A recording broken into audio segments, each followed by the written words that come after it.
So I took a decent amount of time off in 2021.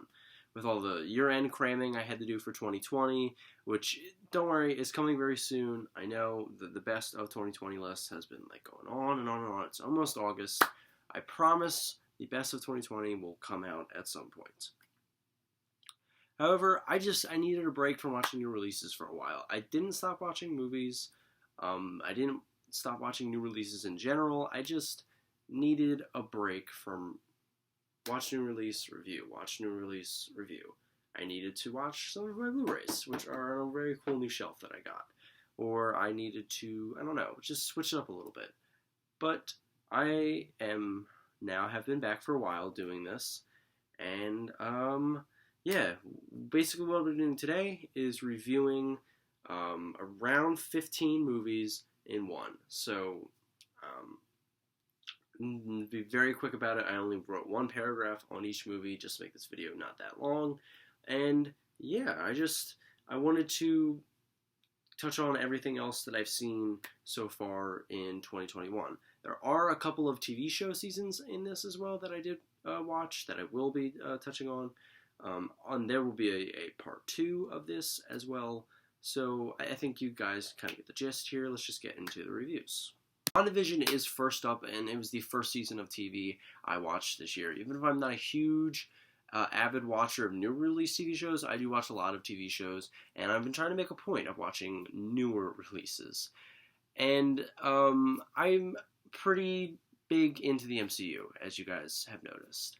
And WandaVision fits very nicely into it. Not only is it the most ambitious piece of entertainment attached to Marvel Universe, but it gives an insight on a character, Wanda, who I've always wanted more out of in the movies.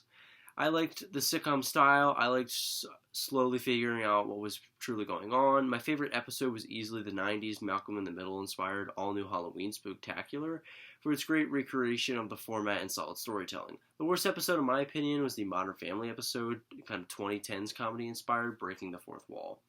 And all in all, really solid MCU show that mostly executed everything very well. B+. This movie is trying to be too much without really being anything at all. All of the characters were believable, and the sense of dread and cold existential loneliness of prison is portrayed very well. However, the many plot holes, weird editing choices, and just overall muddledness within the story had me feeling kind of conflicted on this one. B- for Monster, but that could change. Not nearly as bad as everyone was saying it is. The latest video game movie was just incredibly lame. The visual side of it was kind of cool, and the action sequences were decent, but I found myself pretty much uninterested throughout the entire movie. C. Exactly what I wanted it to be. Dumb fun at its finest. The mayhem, the spectacle of having two major movie monsters throw down was extremely entertaining to watch. Even if the human characters semi-ruined the fun, with the dumpster fire of a script and Millie Bobby Brown being insufferable as always, this was too entertaining not to like. B. Easily the best movie I've seen all year. Going to give this one its own review at some point. But the extremely riveting true story plays out so well here. All the performances were really deserving of the Oscars they were nominated for and won. The direction and filmmaking on display here is just absolute top-notch. This movie is tweaking the pacing slightly away from being perfect. Very strong A. Definitely could be an A+ at some point. Now, from the best movie I've seen all year to the worst movie I've seen all year, this is definitely getting its own review as well. I have something really special planned for this trash heap, so I'm going to spare my words here. But for now, I'll just say it's performative activism, the movie. If Disney Channel tried to make a woke original movie about feminism, that would be Moxie. It's just a failure on all levels, pretty much. D-. Even if it wasn't a huge leap I was hoping for that the show would make with its insanely enjoyable first season, Season 2 did leave me smiling as it was more of the same show that I had enjoyed the first time so well. The animation and editing definitely improved, the storylines feeling a little more fleshed out, just overall more polished than the Season 1. And even if it wasn't a huge step up in quality like I wanted it to be, and it was just kind of more of the same, it was a better more of the same, so I'm really not complaining. Really strong B+. This was certainly something. Taylor Sheridan had his name attached to some of the better movies of the 2010s. Sicario, Hell or High Water, and especially Wind River. He has a very unique writing style and specific kind of film that I feel only he can pull off correctly, with the obvious help of some talented directors. And this film feels like a cheap imitation of his own style, with one of the worst scripts of the year, bafflingly wooden performances from the main cast, and a bare bones, simple plot really makes this a chore to get through. Not quite terrible because it's kind of too ridiculous not to enjoy, but still not something I'd really recommend see. Honestly, I had no interest in seeing this thing before I decided to do this Roundup review. It seemed like a movie that would really give me nothing to talk about, and I couldn't finish even the trailer. However, this one sort of surprised me. Don't get me wrong, this is a severely underbaked movie. This, even if the premise is interesting, for the majority of its runtime, the film doesn't give me a ton to write about. It was a very by-the-numbers YA love story that had me yawning for the most part. However, as it progressed, it started to show its cards a little more and really turn things around. It became stronger thematically, improved cinematography. It had improved cinematography throughout the movie, which was a little weird, and just an overall better sense of storytelling. It feels like the second half was made by a completely different director who was doing the same things as the first half, just a lot better. So, B- for this one. Okay, for this one, I really cannot read my phone, so I'm just going to have it right here and read it for you guys. A truly exceptional directorial debut, Regina King really created something special here. This was not an easy movie to pull off whatsoever, with 90% of the runtime being focused on a meeting between the four main characters. That is extremely tough to make even a competent film out of, let alone one of my favorite movies of the year. The dialogue was riveting and kept me invested the entire time. The performances were all top-notch, masterclass level great. And the movie never failed to keep my attention when it was about the titular knight. It did have a serious pacing issue, and that it was way too long, and a large chunk of the first act could have been cut out. But other than that, this movie was a damn good movie. Strong A-. This movie was kind of lame. For some reason, I had a ton of excitement for it, seeing how I really liked Mandy and a lot of other Nick Cage movies to have come out in the past couple of years. This one had a lot of potential to be something really, really fun and entertaining, but it kind of leaned way too much into the direct-to-DVD cheese. For me, it wasn't schlocky enough to be so bad that it's great, but it also was just completely riddled with flaws that it kind of just sat in this awkward middle ground. The cinematography was gross looking, the acting is completely wooden and almost non-existent, and the premise that had so much potential to do way more than it did just ultimately came up really short, with the script seemingly having the least amount of effort put into it as possible. But towards the end, with all the lame characters, once all the lame characters were killed off, and we got to see Nick Cage beat the shit out of some animatronics, I was having fun. Not a complete waste of time, but a severely underachieving movie. C+. Extremely solid Disney animated movie.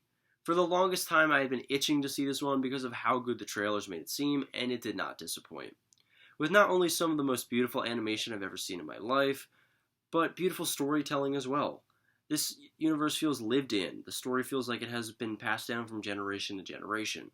And even if I didn't love every character, especially Sisu, she was unbearably annoying at some times, I still really found this movie to be super enjoyable.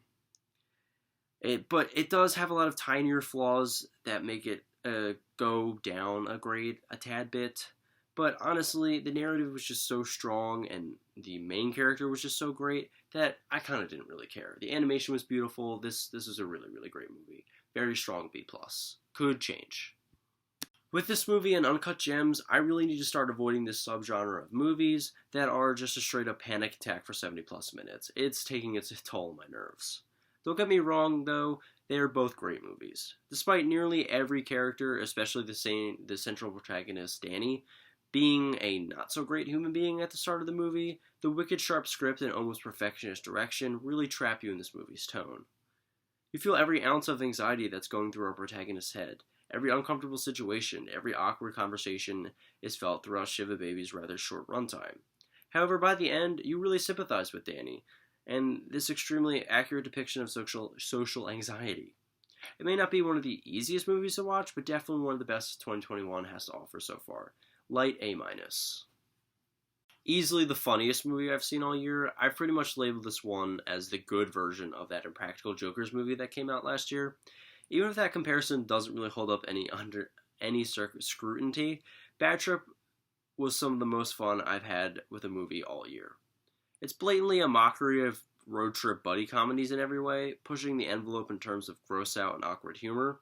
Eric Andre has been doing this thing for years and years and years, and I've always been a big fan. His brand of just completely insane comedy has been a favorite of mine for quite some time now. And even if the material in this movie isn't anything new, it still has its own unique spin of his offbeat kind of humor. Bad Trip definitely can be a little bit hit or miss at times, with some of the jokes personally not landing for me and kind of going too far. And the prank show aspect just, I don't know, it didn't feel necessary and it felt like kind of a lazy crutch. But overall, this was just a really fun time, and I'm going to give it a B. So the last movie we're going to talk about here today is The Vigil. This is a horror movie that came out, I guess technically in 2019, but it is released in the United States in 2021. So this is the last movie. I am filming this much later after the fact. All the other ones took me a while to get to this movie, yada yada yada. Anyway, I really enjoyed this thing. This is one of my favorite movies of the year. The atmosphere was fantastic. The really creepy religious, I don't want to say vibes, religious aspects of the movie and themes really got under my skin with this one. I think older religious kind of spiritual horror, it really gets to me for some reason. Like The Conjuring, Insidious, can't really think about Ouija, Origin of Evil. Those kinds of movies, I don't know, they really get under my skin and really creep me out. And this movie really effectively did that. The protagonist here was really, really great. I thought he was pretty relatable and played really well by the main actor. I don't know his name, but I thought he was fantastic in the role. The cinematography here is really, really great. It takes a lot of cues from guys like Leo Whannell and James Wan, but still makes it its own. Thought that was fantastic. The only gripes I think I have with The Vigil is the kind of underwhelming ending. It kind of ends in just a very anticlimactic way, and it's like, oh, okay, well, that wasn't really worth it. But other than that, the movie's great. I really, really enjoyed The Vigil. I'm going to give it a light A-.